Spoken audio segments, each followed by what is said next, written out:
Hi, my name's John. I'm with James and Whitney Company. We're here in Brunswick today putting gutters on a house that we recently completed a siding project on.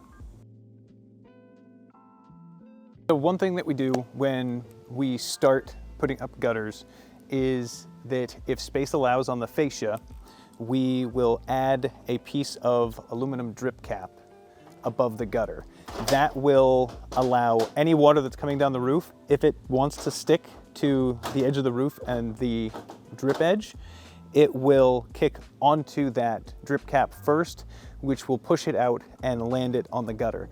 That helps us keep water from getting behind the gutter, and it's an extra layer of insurance that is worth putting in if we have the space and availability on the type of roof and the fascia that we're dealing with. Raw measurement end to end, I've got 34 feet, 8.5 inches.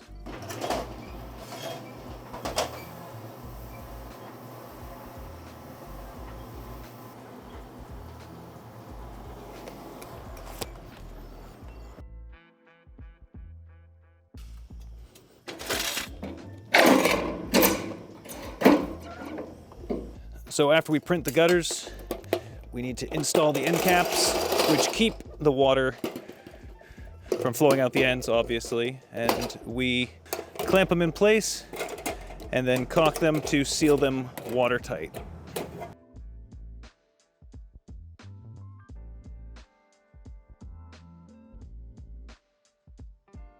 Where the end caps are installed on the gutters, we need to caulk the seams to make them waterproof and keep the water inside the gutter until it gets to the downspout.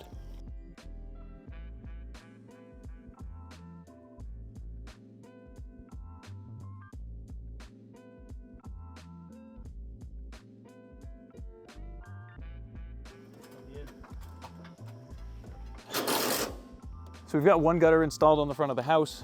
We're going to measure out and print the second gutter, prep it, get it in place, and then we will follow behind, and after it is pitched appropriately to allow for drainage, we go across and install the gutter guards, which keep, as you can see, there are a lot of trees in this area.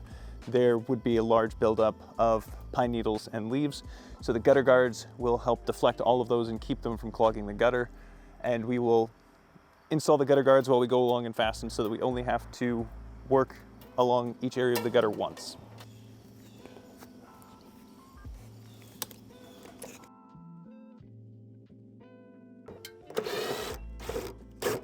I'm going to start installing the gutter guards and finish fastening the length of the gutter. The gutter guards attach at the front and back of the gutter, along the front side and up against the back side, and they are ribbed to allow them to still catch water, but with the momentum of the water off of the roof and the size of the holes, it ends up catching or pushing off the leaves and pine needles mostly. Small things will still make it through, but versus an entire season of leaves, it's quite a bit less.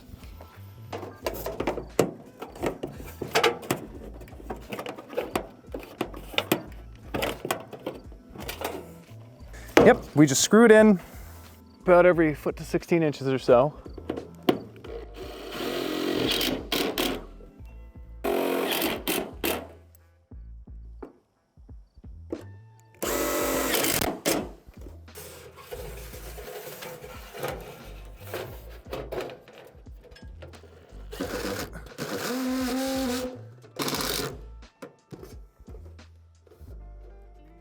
So we're going to cut the downspout, and we pretty much line it up with the corner of the house so that the brackets that hold the downspout line up nicely. We'll carry that mark up on and put a hole through the center of the gutter. We have this, which will punch through that 3-inch hole. We caulk it into place and screw it down, and the downspout will attach to that, which we will then, depending on the house, you'll have different angles that you'll be working with. Sometimes you'll be working with much tighter angles to get to the house quickly, sometimes less. It's good to get to the house quickly with as few bends and as little distance as possible so you have maximum drop and strength when the brackets are holding it to the house.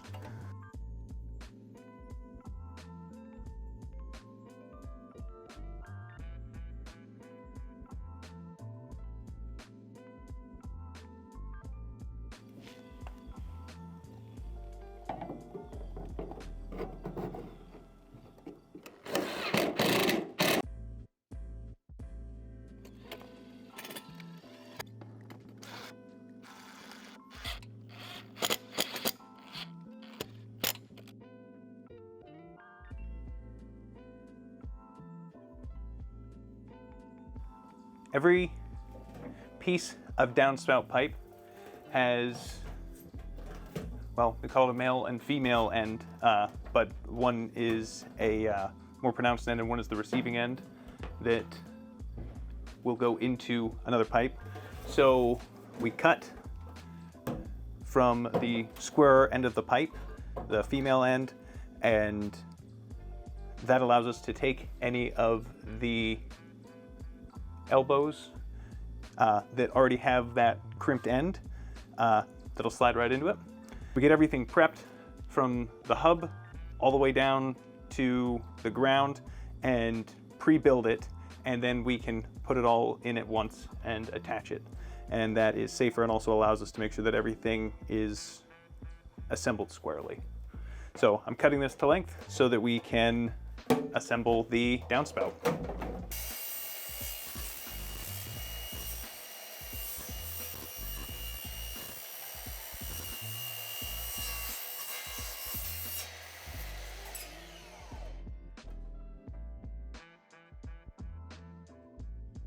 The caulking that we use for the end caps and for the hub is GSL 2320 construction sealant. It's specifically designed for gutters, but also narrow seams. And our experience with it is that once it dries against the gutters, it might as well be epoxied together. It is strong and we've never seen it fail.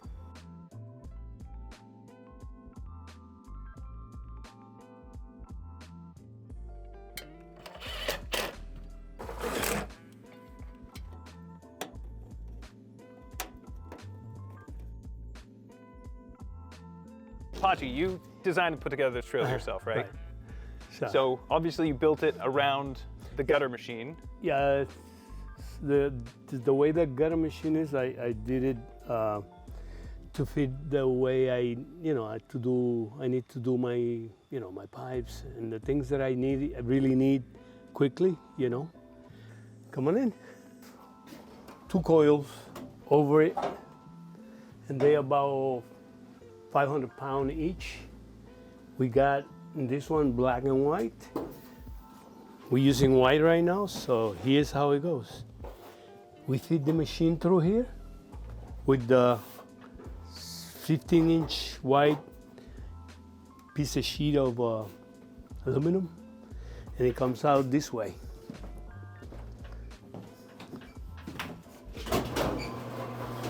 Beautiful piece of gutter.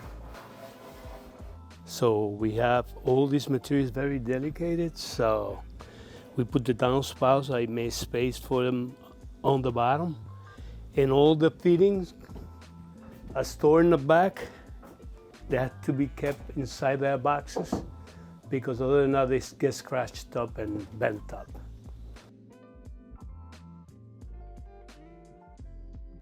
Thank you so much for watching. We hope this was helpful and that you learned something. We'll catch you in the next one.